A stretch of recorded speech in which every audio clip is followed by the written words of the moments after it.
Well, greetings and welcome to the Dividing Line on a beautiful Tuesday here in Phoenix. I mean, it was in the upper 70s this morning when I went outside. Got to have the door open for a few minutes. We've been getting some rain. I was out on Sonoran Desert Parkway yesterday morning on a ride, and I saw 68.7 or something on my computer for. Not for speed, that'd be nice, for temperature. And it's like, yes. You know you live in Phoenix when you're incredibly excited to see a 6 at the beginning of that temperature at any point. Right at sunrise. Who cares if that's the absolute low? It's still awesome to see that. That means it's gonna cool off again someday. It actually hasn't been that bad, even though they say it was the hottest July. I don't think it was. Somebody look, as long as George Soros money is involved, I don't trust anything. Anyway, lots to get to on the program today. As I promised, we will be responding to Alan Rule and his comments on the Roman priesthood fairly in depth. Depending on time.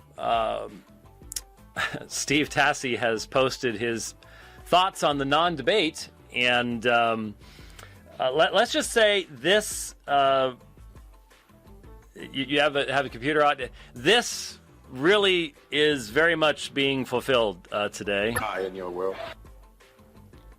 What happened? Tell me, what color is the sky in your world?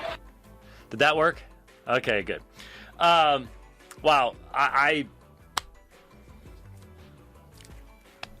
what that clip says it all. It's a different planet that the gentleman lives on. I mean, he's just not connected with the rest of us, as far as facts, logic, reason, history, what really happened. He only hears what he wants to hear. Anything that doesn't fit into his paradigm just gets twisted into another one. It's scary. It's pretty wild, but we'll maybe talk about that toward the end of the program. Want to start off, I was directed to a statement by Dr. Mike Licona.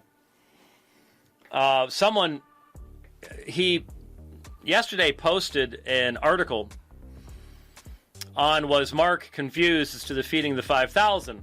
Now, I have a feeling that the pushback he received, including the review that we did on the program last week, had something to do with that. I think that's a fair assumption. Unfortunately, he did not interact with anything that I said. And that doesn't surprise him, because you need to understand, the William Lane Craig, Mike Licona realm of apologetics does not believe that folks like myself have anything meaningful to actually say. We are sort of the apologetic troglodytes, and we're just not up on their level philosophically and all the rest of that stuff. And, I may have debated Shabir Ali at the very place where Licona did his studies, but that, and it doesn't matter. 24 books, doesn't matter. All the years of teaching in all sorts of different seminaries, doesn't matter. All that stuff is irrelevant. It's whether you accept the mere Christianity model, whether you accept the synergistic model, whether you accept the classical apologetics model, the minimal facts argument. That's far more important than anything else. And the irony here is, here is a man who has done this with Norman Geisler. Well, so have I. Just as strongly as he did, but on a completely different subject. And so, basically, someone mentioned on one of his threads on Facebook that they were downloading the Dividing Line, and he made the comment, "I don't pay attention to white." And Carl Jung responded, "At all?" And a few minutes later, Licona responded, "That's correct." So now I know exactly what this is. I fully understand. I'm not naive. I get it. This is a way of saying this man's irrelevant. Don't listen to what these people are saying. They have nothing meaningful to say. Just listen to us. I get it. And we don't do that. We play what they have to say, interact, and point out where the problems are and where the arguments don't work, and try to provide a biblical response. It is one of the fundamental differences between us. We want to have interaction. We have challenged these folks in interaction. We don't debate Christians. We will dismiss them, when it's convenient for us to do so, but we won't debate them, which is rather intriguing. So, my response was, well, I pray God will bless Dr. Lycona, and I think this is a shame. But then this morning, someone on Twitter, Sean by default, said, quote, "I don't pay attention to White except when I tweet endorsements of his critics," end quote, Mike Lycona.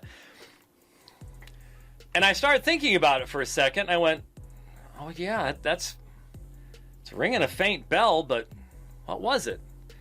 And yeah, I know my memory's going, obviously, but I have a character trait, and sometimes it's a character flaw. I try it. Believe me, life is doing its best to slap this silliness out of me. But I try to think the best of people, and I try not to dwell upon negativity from the past.